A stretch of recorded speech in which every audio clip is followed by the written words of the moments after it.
starting with some questions that have come in from attendees, picking up on that sort of optimistic, slightly optimistic note that you sounded in relation to solidarity again.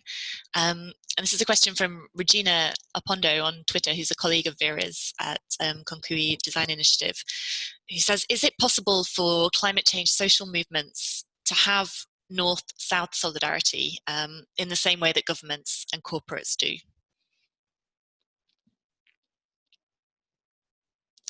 I'm not sure if any of the speakers, Patrick?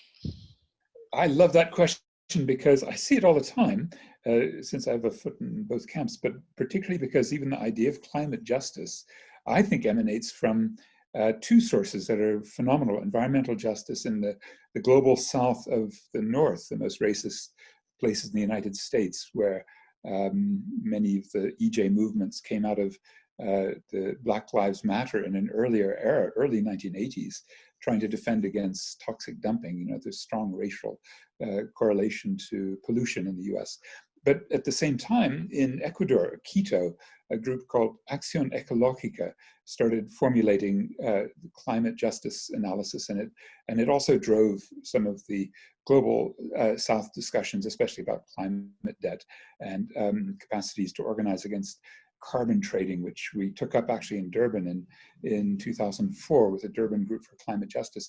And it does strike me that those are sites where northern cause problems are being called out. I mean, today we'd have the indigenous peoples like the Global South in North Dakota, right? Dakota Access Pipeline, moving from simply defending water as a crucial analysis to having been, you know, physically tossed out and violently tossed out by the Trump government, moving to climate as one of the sites where they find global solidarity. So if you see the Global South in that larger sense, the Global South in the North as well, I think actually they're the drivers of this. And you know what I worry about the most, my dear friends who, like me, are, you know, petty bourgeois academics with northern backgrounds, some of you in the call, we are often hijacking CJ.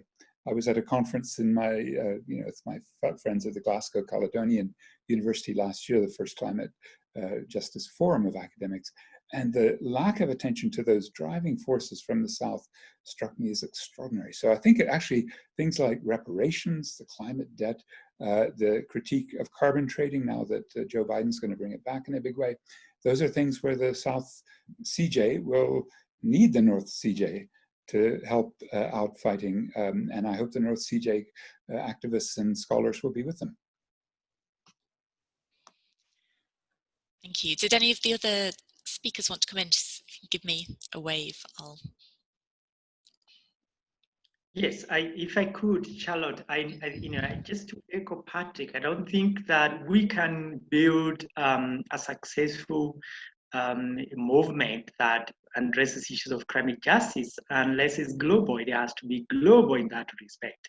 You have to build those global solidarities, but taking into account the lessons of what we have learned in the past. And when you look at the most successful movements that have brought change, whether it is in ending apartheid, whether it is in even decolonization, whether it is in even women's rights, these movements have been global, with all the difficulties, the challenges, and the power problems, which I think our responsibility, therefore, as scholars working on this, is to sharpen this and ensure that we really ensuring that we address them. But they have to be global. They have to be global, but they cannot be global, so global that they don't take into account the local realities, because very often that is where the challenge is, that they can be so global in UN conferences where the discourse basically doesn't take into account what is happening at the very, very local level. I think our challenge is always there for those of us working from the South to ensure that those local voices are not just at the table as tokens, but as really, really central participants in this conversation. But I don't see how these movements cannot be global. We cannot change this global problem unless we have a global movement.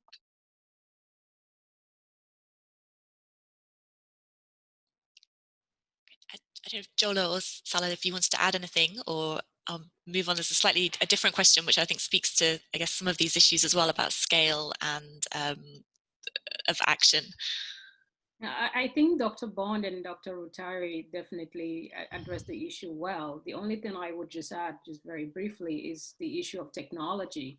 I think technology, and if you think about it, globalization together has really made the possibility of building those global communities and solidarities made it possible.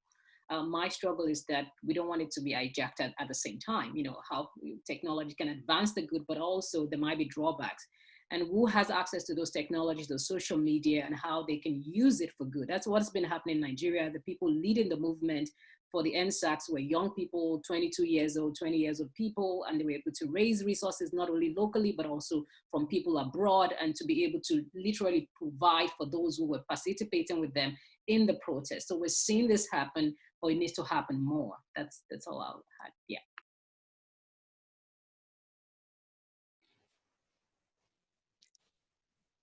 Thank you. So this is a question from Nick Jackson in the Q&A, who says that many of the presentations drew out issues around state-generated and state-sponsored violence. However, representatives of, it says, do not representatives of corporates exercise primary power, and representatives of states and intergovernmental organizations exercise secondary power? If that's the case, how do we effectively narrate and engage with corporate control within and across states? I think issues around the role of corporate actors did come through in a few of the presentations. I can jump in a little bit here. I think in my presentation, I did talk about it, maybe too quickly, the role of state capture, particularly when you think about those big infrastructures that I showed, those housing, those small, well, they're not small islands, but they are literally mega developments happening on the coast of Lagos. And all of these are estates, should I say, public-private projects where the state sort of gives the go-ahead and releases the place to the private companies. And then you have private companies literally from China, from Dubai, all sort of people invest in this development. So there is definitely that corporate sort of states bedfellow relationship where they're working together when it comes to this idea of advancing what they believe is an adaptation or resilience on the coast. But this has in many ways disenfranchised the poor, it has marginalized people who are already on the brinks of the cliff of villages survival, more or less.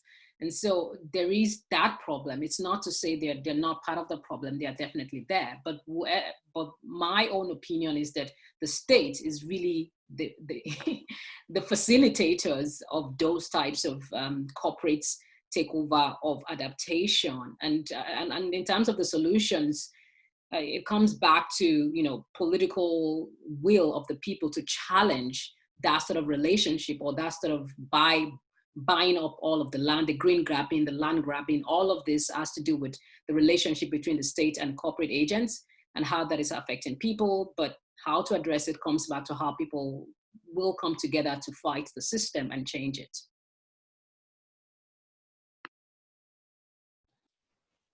Yeah, although I suppose, Patrick, your presentation highlighted quite clearly some of the risks of trying to do that as well.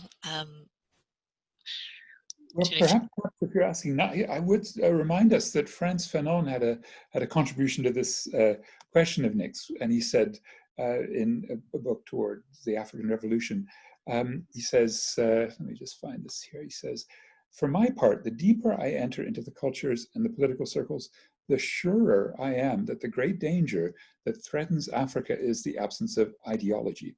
So I guess I put it to all of my dear friends and allies, is there an ideological struggle that we've got to be more open about? And one standpoint was Donald Trump, which was simply climate denialism. There's plenty of that out there. There's a whole Brazilian government in that headspace. But let's say that we've moved now to a new space of ecological modernization, or, I mean, in the case of the US, it's going to be climate debt denialism, I can safely predict. But that ecological modernization is an ideology that I'd love to hear how people are grappling with when it comes to the kinds of, causality, mitigation, adaptation, resilience debates.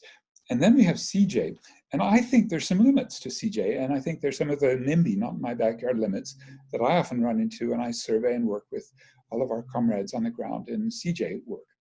And I would like to propose another step in this ideology, which is ecofeminist socialism. And I'm just wondering, is that going to be something, Nick, that would satisfy you? We'd be able to much more explicitly target capital. And it's in that sense, we probably need to do much more to figure out where anti-corporate activism, like the reparations debates, I think I'm really feeling, rumbling along, or corporate death sentences. Yeah, let's be frank. We were able to do one with a company doing financial inclusion a few weeks ago.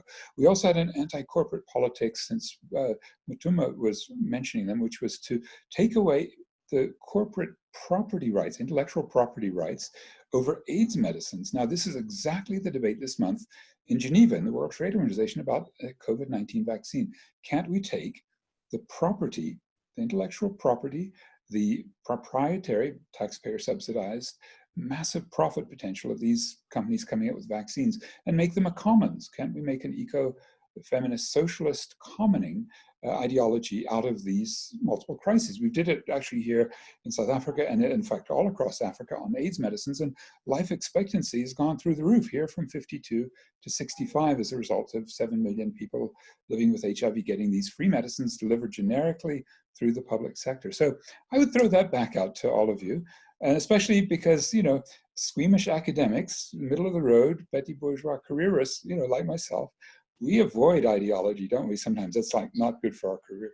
So let's just be forceful about it and say this is the time when capitalism is putting the very question of the extinction of ours and many other species on the table. We have to ask, well, can you fix it? And there's a little group in Davos, Switzerland, the World Economic Forum. They think they can, the Great Reset. Let's get out there and engage.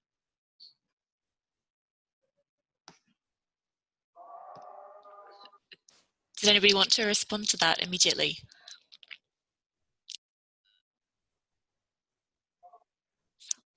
Okay, in that case, I'll add, Samir Amin, who died just over 2 years ago, had no problem doing this, right? He was such a formidable force, and his whole network, which became 4,000 activist scholars in CODESRIA, the Council for the Development of Social Science and Research in Africa, had that agenda. And I just think it's latent. This is the continent that is the biggest victim of uneven and combined development out there. And we need to more forcefully say, well, African anti-capitalist, feminist, anti-imperialist, anti-racist, and climate and environmentally conscious activists are there. We just need to figure out where their framing and their networks and their common campaigns can bring us together. I'll just add as a tiny point. There's an Africans uprising against Africa rising across this continent. There have been dozens of countries where civil wars from social movements, not engaged in violent overthrow, often they're the victims, but they've really brought so many people to the streets that again and again, recently in Mali or in Sudan or Algeria last year, or Zimbabwe and South Africa, we've had mass protests that got rid of bad leaders. So I'm very encouraged. I'm Afro-optimistic about that potential, were it to have stronger ideology.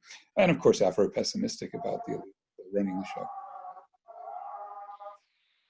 I think that leads into another question that from Mansour Talib, who asks about COVID and notes that this has brought about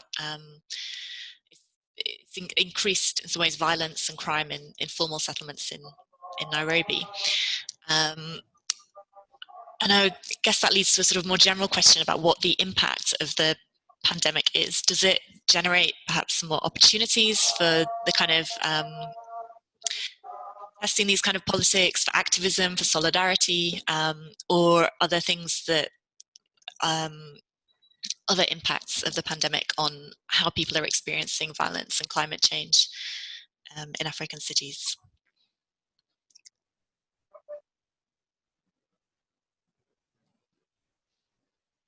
Salah, I don't know if you wanted to speak about the experience of Khartoum in relation to... I think I have a problem with the sound because the intervention of Patrick, I hardly gain it. It's a question about COVID-19. Yes, guess. this question, yeah. Yeah, because I think this problem now is examining the health system in the country.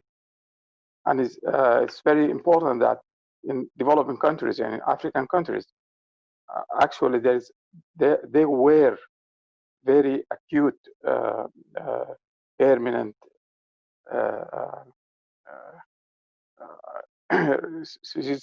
seasonal.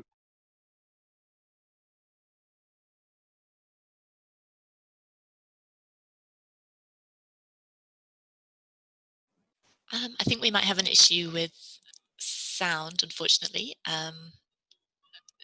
Dr. Osman, can you hear us? Okay, well, hopefully we'll come back to there in a minute. Did any of the other speakers want to add anything about, I know it's a bit boring to talk about it all the time, but anything about the COVID context in relation to the cities that you've been I can speak to the case of Nigeria that I'm aware of. I know that, you know, the problems I described, they've been there for a while. And Nigeria, for instance, has been in a recession more or less since 2016. And so with COVID, things just has gotten really worse. All my friends, my parents, it's layers and layers of challenges, particularly with food insecurity. And of course, there is the health crisis that is already there. So COVID has literally created a cascading of events, which are absolutely negative for the country, but also for each, you know, for individuals in the country. And so in terms of whether this would be, you know, what are some of the leeways for opportunities for change? That's a serious question. That's an important question. But I think what I was thinking of was the issue of even the vaccine. When it becomes available, we certainly know that the vaccine will be made available, you know, to Western countries because it's been developed in the Western context. That's clear. But the question becomes, you know, how do we avoid a vaccine appetite where people will need it? I mean, people need it everywhere. But how do we ensure that African countries as well get access to this vaccine as early as they need it? Because people are dying there as well. I know it's not as bad, at least in the Nigerian context, people are dying. But the problem, people say it's not as bad. But the other issue is that people die in Nigeria and they don't really know why. We don't do an autopsy. We just know that people that have had family members die.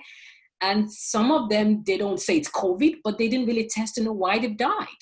And the number of deaths has also increased recently. It's just that they don't necessarily associate it with COVID.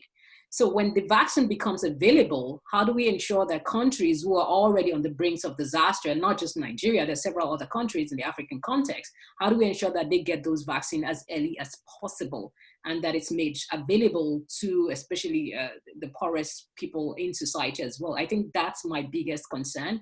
And that's, I think, people need to start talking about and begin to engage in, you know, more conversations, not just on social media, but really speaking to their government and making sure, how do we make sure you're able to buy this vaccine or somehow get access to it through the international market or body, whichever form you're going to get it, make sure that people get it and it's evenly distributed. That'll be the biggest deal that we'll have to face in the coming years. So that's my concern, yeah. Could I quickly pop in two others, exactly where Jola is at on social justice, equity in, you know, a new vital part of our discourse, a vaccine, but there's two others. One is prevention, and that also entails good water systems. And most African cities are really hurting. And this has become clear in South Africa, where austerity, after a huge decline in economic activity during the lockdown, has meant a chopping of the budgets for water and sanitation systems. So as a build back better rhetoric comes from government, the actual reality is precisely the opposite. And the second, in addition to sort of basic needs infrastructure, being more critical than ever, and in a way having an additional logic, which is, you know, if you have more classrooms in the schools, then you'll have ability to do more social distancing. If you have more clinics, you'll have better treatment of the COVID patients. The second, though, is localization. And many of our African cities, the ones I lived in on and off the last 30 years, Joburg, Cape Town, especially Durban, are export platforms so that they can achieve the neoliberal lowering of the wage rates. I think Addis is probably going to be now the central example of neoliberals to make the cities more internationally competitive in sweatshop labor, right? But now we're going to have to ask, well, localization, because so much of the international tourist trade that comes to South Africa or some of the other African sites is now kaput, right? So much of our ability, for example, with world shipping, with airlines in complete crisis to export African goods is much more limited. So localization of the economy, using cities not as a traditional neoliberal urban export platform, but as sites of the commons where people are asking, yeah, what kind of mutual aid systems will help us? Cape Town has some interesting examples of rich and poor areas trying to figure out community to community how they cross-subsidize. Lots of fascinating approaches, but we really need better governments to be able to vision how to do this, because I'll tell you about the South African government. Our president used to run a coal company, our finance minister used to run an oil company. So we're going to need a revolution here before we can get some common sense on COVID protection, on localization, on climate consciousness, I fear. Yeah, I think that picks up nicely on another question, probably, I guess, the last question we might have time for, from Ali Samu, about what forms of alternative governance systems might we look to for sort of solutions in this area. And they've noted, especially in the context of local community building, local forms of agency, locally autonomous regions, and forms of governance that are useful in terms of negotiating heterogeneous knowledge systems as well. So I wondered whether, as we conclude, any of the speakers have any thoughts on that, or any examples from the regions in which they're working of sort of exciting alternative governance systems that we should be thinking about. Maybe I'll just very quickly end, because I've talked too much. I'll very quickly just mention, this is a hijack of the written question from Atuma from Basel, which is about urban infrastructure being a source of violence. And yes, indeed, it's both a potential source. In fact, there are 60 electrocutions every year because of illegal connections of electricity that we know of, probably dozens more or hundreds more. But it's also a source of extraordinary mutual aid. I'll give you the example called Soweto Electricity Crisis Committee, where 86% of the electricity supply to households in Soweto, the largest black township in the country here, very well known as the Soweto Uprising in 1976, 86% is illegal. And now, so the national electricity system is trying to figure out how to clamp down. And it's a fascinating case, going back 20 years, profiled, New Left Review and all over the place, lots of films, about mutual aid and commoning of electricity by activists who go voluntarily, they're not charging big fees, and hook up grannies, who otherwise are disconnected because of a corrupt coal-centric national electricity company. That may be just one little example that leads us to a general challenge, which is the commons. How do we construct it in cities? One example from Soweto. And thanks very much. I'll say bye-bye. Great. If I could just jump in very quickly, and I think part of the challenge in places such as Kenya, but also in many of the other countries, is how to build livable cities for everybody, not cities just that thinking about safety, security services for the tourists, because that has been a bane of our kind of governance of these cities, but principally to recognize that these cities are essentially supposed to provide services and to be livable places for people who live here. But at the same time, and I think this has been really brought about by the COVID crisis, is the fact that we need to think beyond the fact that we live in the nation states. Our fate is intertwined. Yes, the nation state. Yes, the state will remain important in terms of service delivery, but the big problems that we face now are actually problems cannot be solved by nation states in isolation. And when I look at some of the crises we're having in the African region, the Horn, the East Africa, where political leaders are thinking, we need to close borders more, we need to strengthen our military, we're not at peace with our neighbors.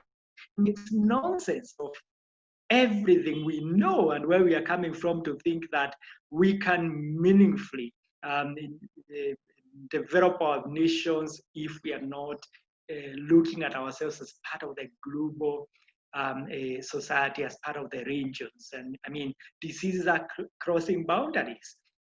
It makes nonsense if you are going to have a vaccine in Kenya if you don't have a vaccine in Somalia, because people are crossing every day, or in Tanzania. So yes, working locally, strengthening, giving more power to the people at local level, but also strengthening this solidarity at the global level, at the regional level. I think that's really the future of humanity. Thank you so much. That was a really brilliant note to finish on. And thank you, everybody. That's been a really, really great discussion. I'm just going to hand back to Ari now. It just remains with me to say thank you to you all so much for taking the time to enlighten us and challenge us in so many ways. I see this discussion as a potential start to many, many things that we can take forward as a network, as a new network of the people who've participated, listened, contributed today. So do take it forward. Please do tweet questions that didn't get answered, blog them, send them to us, register your interest to participate in follow-up discussions. I think today we've heard how critical these issues are, and how when we enter these issues through this lens of climate change and violence, we really do raise so many fundamental questions around governance and structural issues at many, many scales. And this has happened time and time again in these discussions. So please do stay with us, I think, to develop this into something that can lead to action from all of us wherever we are positioned. And we all, I think, have responsibilities to take these discussions forward. So just a huge thank you to all of you.